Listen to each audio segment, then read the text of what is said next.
நீங்கள் பார்த்துக் கொண்டிருப்பது உங்கள் விஜய்.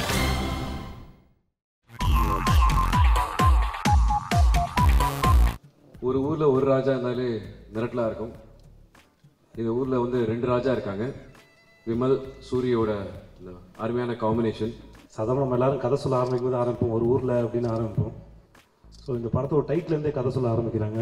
சூப்பரான மேட்டு, டைட்டில் ரொம்ப நல்லா இருக்குது. இந்த போஸ்ட் ஒட்டும்போது பெரிய அட்டென்ஷன் கிரியேட் ஆச்சு. ஏன்னா ஒரு படத்துடைய முக்கியமான ஒரு பாயிண்ட் வந்து போஸ்ட் ரொம்ப நல்லா இருந்துச்சு. தலைப்பை கேட்கும்போது முதல்ல ஒரு கவிதையாக இருக்குது, ஒரு அழகான கவிதையாக. டிசைன்ஸு இதில் இருக்க டெக்னீஷியன் எல்லாத்தையும் பார்க்கும்போது ஒரு நல்ல கமர்ஷியல் இருக்குன்னு தோணுது. டைட்டில் ரொம்ப கேட்சியாக இருந்தது. இன்னைக்கு ட்ரெய்லர் அண்ட் சாங்ஸ் பார்க்கும்போது ஒரு குவாலிட்டியான ஃபில்மாக தெரியுது. போஸ்டர் டிசைன்ஸ் டைட்டில் அப்படி இருக்கலாம், ஆனால் அந்த வார்த்தைக்கு பின்னால் ஏகப்பட்ட ராஜாக்கள் எனக்கு தெரியுறாங்க. படத்தினுடைய இயக்குனர் நண்பர் கண்ணன், ஜெயம் கொண்டான், கண்டேன் சீதை போன்ற வெற்றி படங்களை தொடர்ந்து இந்த படம் பண்ணுறாரு. அவர் இந்த படத்தில் ஒரு ராஜாவாக தான் எனக்கு தெரிகிறாரு. கண்ணன் சார் ஒரு பர்ஃபெக்ட் பேக்கேஜ். அதாவது ப்ரொடியூசர் ஃப்ரெண்ட்லி டைரக்டர். அதே மாதிரி சொன்ன நேரத்தில் ஆரம்பித்து அதே மாதிரி சொன்ன நேரத்தில் முடிக்கிறதுன்றது வந்து பெரிய விஷயம். கண்ணன் சாருக்கு வந்து அதில் வந்து குவாலிட்டியாகவும் கொடுக்குற அந்த கெப்பாசிட்டி. இட்ஸ் ஸ்கூல் ஆஃப் அவரோட ஒர்க்கிங் ஸ்டைல். கண்ணன் வந்து தயாரிப்பாளர் இயக்குனராக இருக்கிறதுல எனக்கு ரொம்ப பெருமை. ஏன்னா என்னுடைய அசிஸ்டன்ட் அவன். கண்ணன் சார் படத்தில் ஹீரோயினுக்கு ரொம்ப இம்பார்ட்டன்ஸ் கொடுப்பாரு. ஸோ ரொம்ப சந்தோஷமாக இருந்தது. ஆனால் கொஞ்சம் பொறாமையாக இருந்தது. பிகாஸ் என்னையே பாவனாவோட சாங் அந்த படத்துக்கு ஏன் என்னை கூப்பிடலன்னு வந்தான் வென்றான். ஸோ அவர்கிட்ட சொன்னேன் எனக்கு ஒரே ஒரு கண்டிஷன் இருக்குது, எனக்கு ஒரு சோலோ சாங் கொடுக்கணும்னு. பட் யூனோ கண்ணன் சார் வந்து ஹீரோயின்ஸை எப்போதுமே ரொம்ப அழகாக எலிகெண்ட்டாக காட்டுவார். ஸோ எனக்கு அது ரொம்ப பிடிச்ச விஷயம். இவ்வளோ நிறைய ஸ்டார் காஸ்ட் இருக்கிற ஒரு மூவியில் எனக்கு ஒரு கான்ட்ரிபியூஷன் பண்ண முடிஞ்சதில் ரொம்ப சந்தோஷமாக இருக்குது. அண்ட் எனக்கு ஒரு புது ஃப்ரெண்ட் கிடச்சிருக்கு, வேறு யாரும் இல்லை, பிரியானந்த். எல்லோரும் சொன்ன மாதிரி such a lovely, cute. So அந்த மாதிரி ஒரு நேச்சர். அண்ட் ஷூட்டிங் ஸ்பாட்லலாம் ரொம்ப சப்போர்ட்டிவாக இருந்தது. ஒரு ஷாட்டில் வந்து ஓடுற ஷாட்டு, நான் வந்து கையை பிடிச்சிட்டு இழுத்துட்டு நான் சூரியெல்லாம் ஓடணும், அந்த பிரியானந்த கையை பிடிச்சி ஓடணும். டேரக்டர் சொல்லிட்டாரு, ரைட்டு ஓடுங்க அப்படின்னா ரெடி ஷாட்டுன்னு அந்த பொண்ணு என் கையை பிடிச்சிட்டு ஓடுது. என்னம்மா ஏங்கம்மா அவர் என்ன சொல்கிறார், எப்பா யார் வேணாலும் யாரை கையை வேணாலும் பிடிச்சிட்டு ஓடுங்கப்பா, மொத்தத்தில் ஓடி போனால் சரி அப்படின்னாரு. அதேமாரி இந்த படமும் அவர் வரதுனால நல்லா ஓடும் அப்படிங்கிற ஒரு நம்பிக்கை இருக்கு.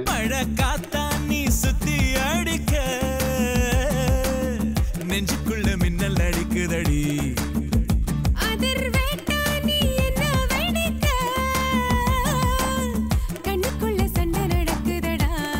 இந்த திரைப்படத்தோட கதையை முதல்ல நான் கேட்கும் பொழுது இந்த படத்தினுடைய இயக்குனர் என் ஆர்வீர் நண்பர் கண்ணன் வந்து சொன்னார், வழக்கம் போல் ஒரு கேடி கதை தான் அப்படி நான் நினச்சிட்டு இருந்தேன். படத்தை பார்க்கும்போது அப்படி தான் தெரியுது. ஆனால் மேடையில் பார்க்கும்போது விமல் வந்து மாதிரி வந்திருக்காரு.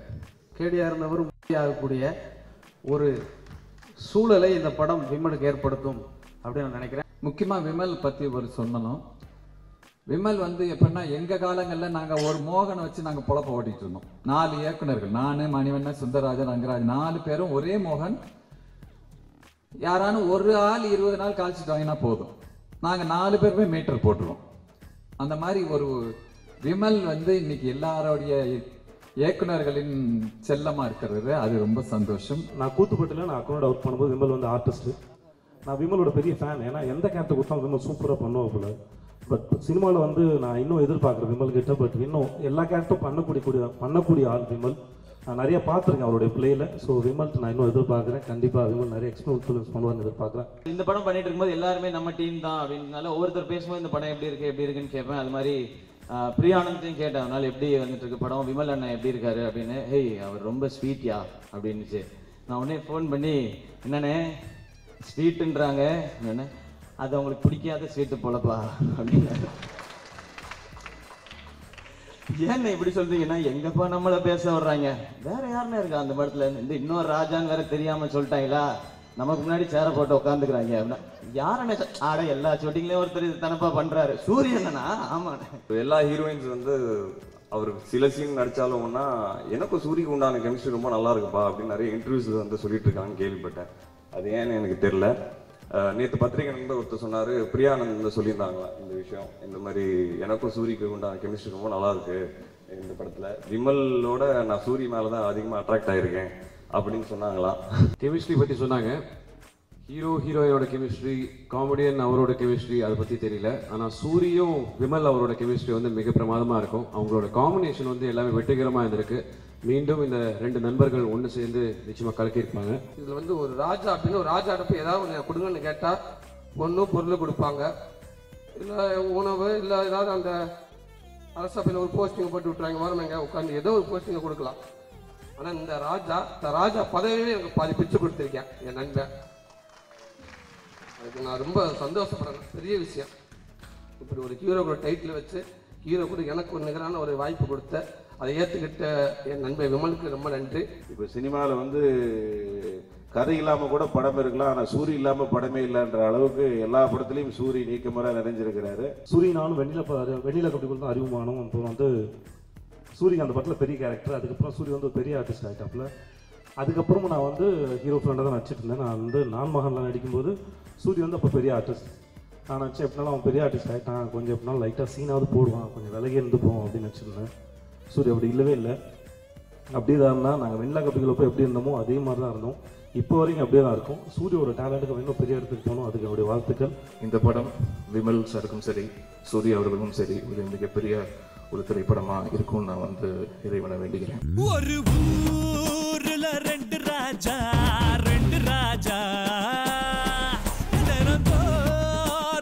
ஓடி வந்து தூக்குவோம் கூஜா. பிஜி முத்தையா the cameraman ரொம்ப அழகாக சிரிச்சுட்டு அமைதியாக இருப்பார் எப்போதுமே. And most importantly Soori and Vimal. Soori happy birthday. And Vimal எங்கள் காம்பினேஷனில் வந்து ரொம்ப பயந்துட்டு இருந்தேன். ஏன்னா அவங்க நிறைய படங்கள் சேர்ந்து பண்ணியிருக்காங்க. அண்ட் என்னோட எப்படி இருப்பாங்க, ஏன்னா நல்லா பேசுவாங்களான்னு நினச்சேன். பட் ரொம்ப ஸ்வீட்டாக இருந்திருக்காங்க. பரபரப்பாக பேசப்பட வேண்டிய இன்னொருத்தர் யாருன்னு சொன்னால் அந்த படத்தினுடைய கேமராமேன் முத்தையா. நான் எல்லா ஷாட்டுமே ரொம்ப மைனூட்டாக வாட்ச் பண்ணிக்கிட்டே இருந்தேன். ரொம்ப அற்புதமாக பண்ணியிருக்கிறார் அவர். லோங்லலாம் ஷார்ட் வைக்கும்போது ஸ்கை ரொம்ப பிரைட்டாக இருக்குது, முகம் ஷேடோவாக இருக்கும், இருந்தாலும் கூட ஒரு அழகாக காமன் ஷேட் பண்ணி லைட் பண்ணி ரொம்ப பிரமாதமாக பண்ணியிருக்காரு. கேமராமேன் சொல்லிட்டீங்கன்னா அவ்வளோ பியூட்டிஃபுல்லாக பிக்சரைஸ் பண்ணியிருக்காங்க. அண்ட் வெரி டஃப்பாக இருந்தது. ஏன்னா ரன்னிங் ஷாட் ஃபுல்லாக லாரியில் தான் ஷூட் பண்ணாங்க. ஸோ அதில் சைடில் அப்படி தொங்கி நிற்கிற சீக்வன்ஸ் எல்லாம் பண்ணும்போது ரொம்ப ரிஸ்கியாக இருந்தது, ஸ்கேரியாக இருந்தது. பட் எல்லாமே தவிர்த்து பார்க்கும்போது ரொம்ப அருமையாக இருந்தது. விஷுவலி ரொம்ப பியூட்டிஃபுல்லாக இருக்குது. பிஜி முத்தையாக்கும் சரி ஃபென்டாஸ்டிக் சினிமாட்டோகிராஃபர், நிறைய படங்கள் பண்ணியிருக்காரு. நானும் அவர் கூட ஒர்க் பண்ணியிருக்கேன். பூ ரொம்ப அருமையான சினிமாட்டோகிராஃபர். அண்ட் அதனோட அவுட்புட் தெரியுது.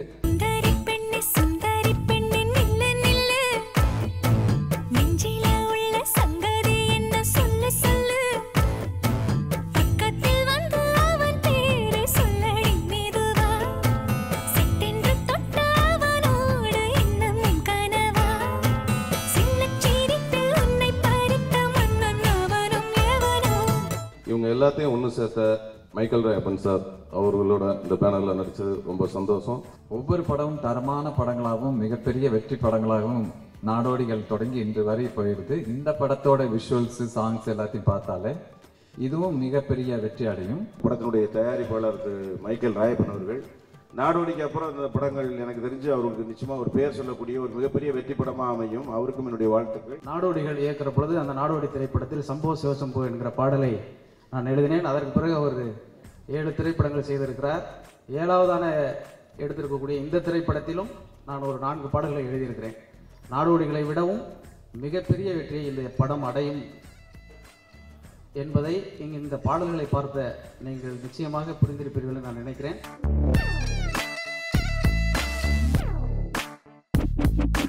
அத்தாடி அம்மாடி அம்பையில் பூத்த பொண்ணு என் பின்னாடி முன்னாடி எத்தனை கண்ணு அங்காடி போனாலே சுத்துற ஆம்பளை என்ன ஒரு 5-6 மாசம் தான் போறான் பார்வையதுங்க. நீங்கள் பார்த்துக் கொண்டிருப்பது உங்கள் Vijay. This would have been possible without my dear friend, the heroine of the film, Priya Anand. I think it's one of those rare cases, or probably the first, where a heroine has recommended another heroine. And of course, we're a little selfish because we're very close friends. Iniya படத்தில் சாங்கில் ரொம்ப அழகாக இருந்தீங்க. And நான் shoot அப்போ இருந்தேன். எனக்கு அவ்வளோ போர்ஷன்ஸ் இல்லை சாங்கில். நானும் ரொம்ப கேட்டேன் டைரக்டரையும் பிருந்தா மாஸ்டரையும், எனக்கும் கொஞ்சம் ஸ்டெப்ஸ் கொடுங்க. ஏன்னா ரொம்ப சூப்பரான சாங், லக்ஷ்மி மேனன் ரொம்ப அருமையாக பாடியிருக்காங்க. படத்தில் ஹீரோயின்ஸ் 3 பேரும் செம்ம அழகாக இருந்தீங்க. நான் கண்ணன் சாருக்கு என்னுடைய வாழ்த்துக்கள், ஹோல் டீமுக்கு என்னுடைய வாழ்த்துக்கள். கண்ணன் சார் அவர் வந்து ஏன்னா எல்லா படமுமே வந்து ஒரு ஃபேமிலியோடு வந்து பார்க்கக்கூடிய ஒரு நல்ல படமாக தான் எடுப்பார். அவரோட ஸ்க்ரீன் பிளே எல்லாம் பார்த்தீங்கன்னா ஒரு ஃபேமிலியோட ஜாலியாக இருக்கும், அந்த மாதிரி தான் இருக்கும். அதேமாதிரி இந்த ஒரு ஊரில் 2 ராஜா படமும் எல்லாரும் ஃபேமிலியோடு பார்க்குற மாதிரியான ஒரு ஸ்க்ரீன் பிளே பண்ணியிருக்காரு. அவரோட டைரக்ஷன் நடிச்சதுக்கு எனக்கு ரொம்ப சந்தோஷமாக இருக்குது.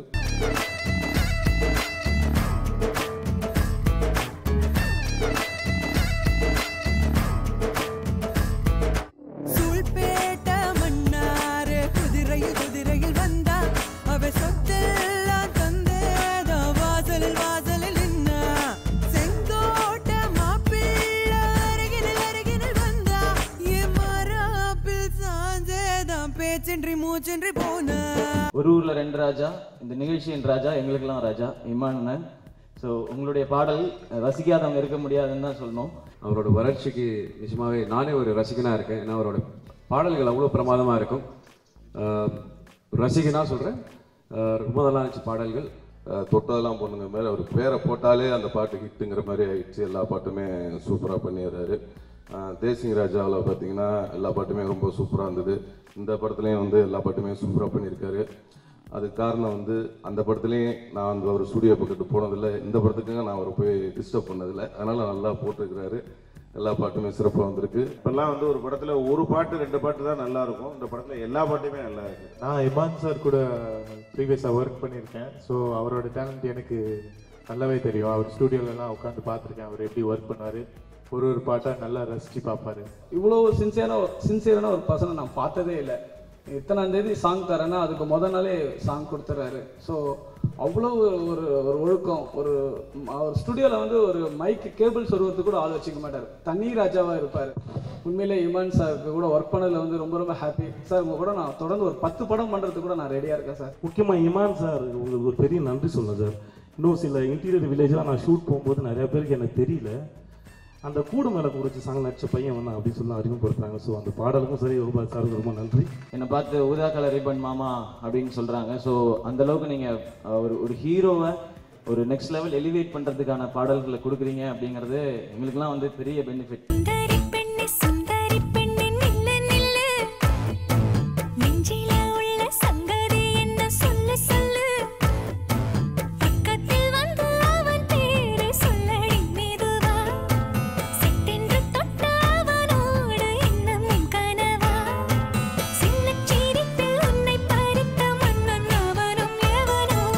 படத்தில் ஒரு பாடலை என்னுடைய பத்திரிகையாளர் நண்பர் ஏக்நாத் அவர்கள் எழுதியிருக்கிறார்.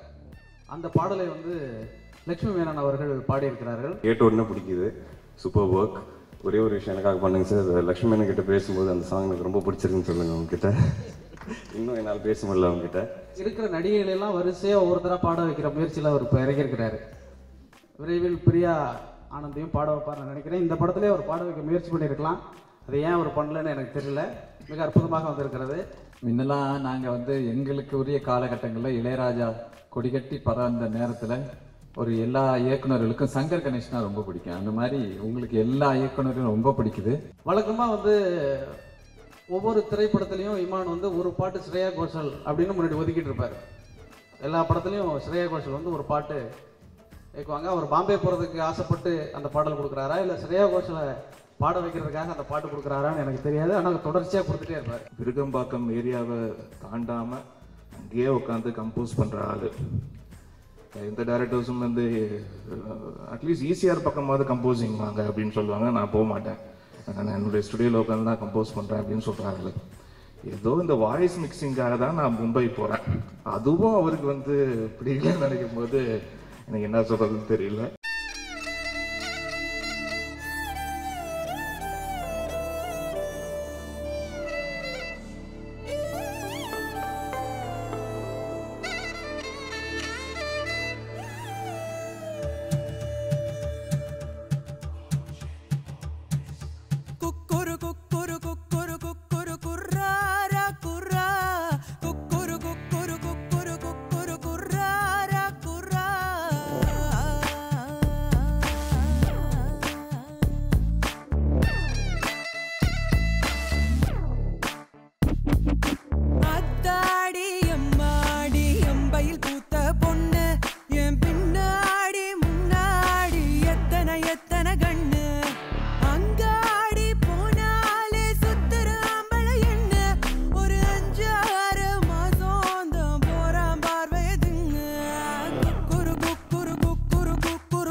எல்லாம் பேச்சின்றி மூச்சின்றி போன குரு குரு குரு குரு குர்ரார குர்ரா குரு குரு குரு குரு குர்ரார குர்ரா.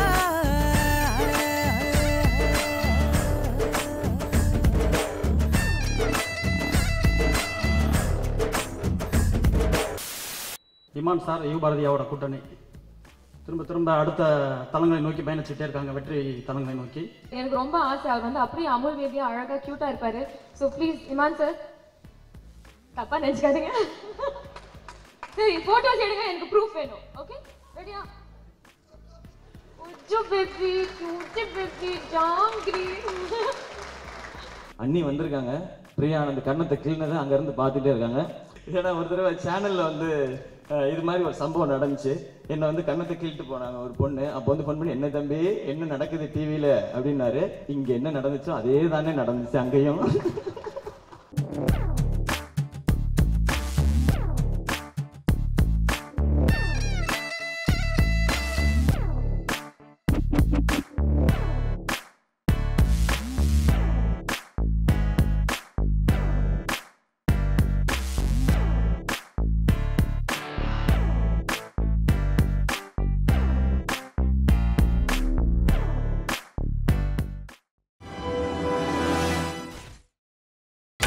நீங்கள் பார்த்துக் கொண்டிருப்பது உங்கள் விஜய்.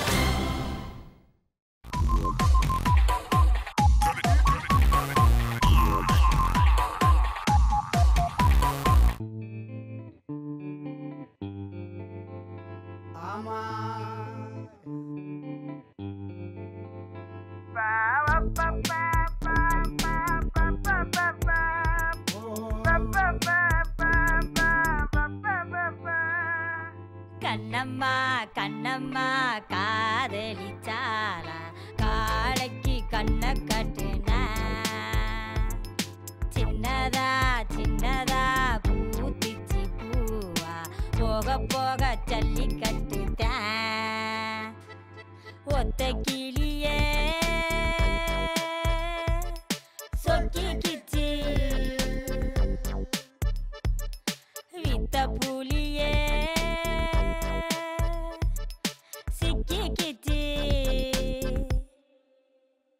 உள்ளத்தில விதைய போட்டுட்டான் இவன் உரத்தை போட்டு வேற வளர்த்துட்டான்.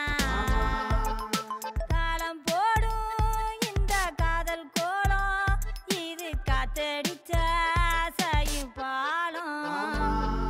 கண்ணம்மா கண்ணம்மா காதலிச்சாரா காளைக்கு கண்ண கட்டினா சின்னதா சின்னதா பூத்திச்சி பூவா போக போக ஜல்லி கட்டுதான்.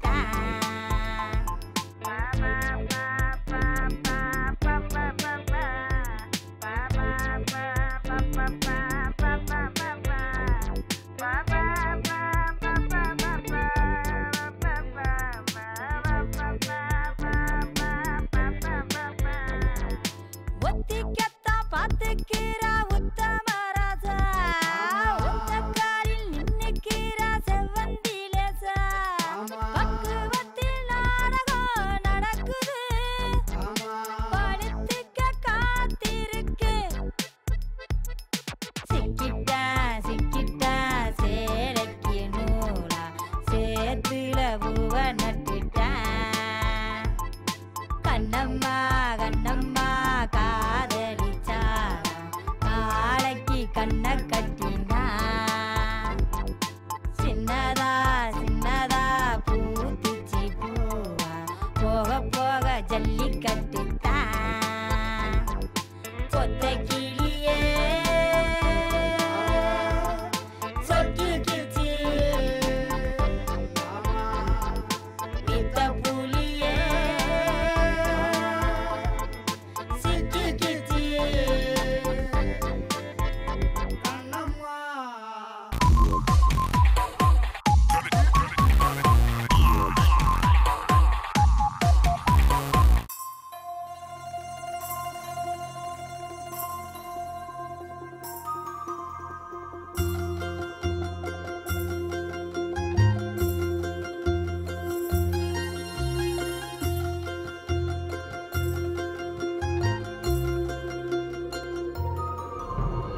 அப்புறம் எதுக்கு வரும்போது போகும்போதெல்லாம் பார்த்து லுக் விட்டு சிரிச்சிட்டு போனேன்? நான் உன்னை லவ் பண்றேன். போதுமா?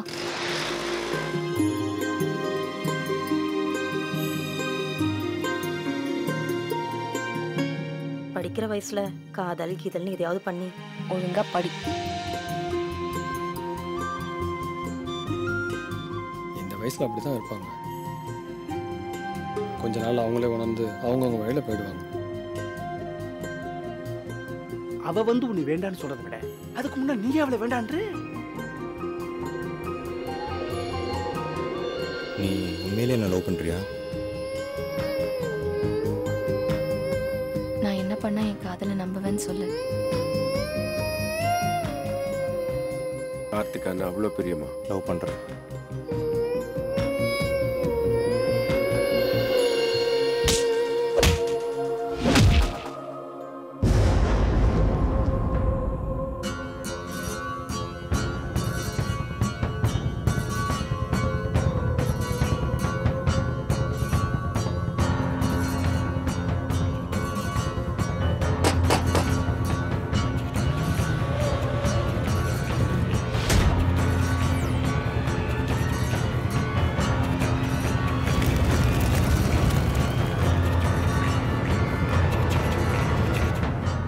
தேடி வந்த முதல் பொண்ணு நீதான்.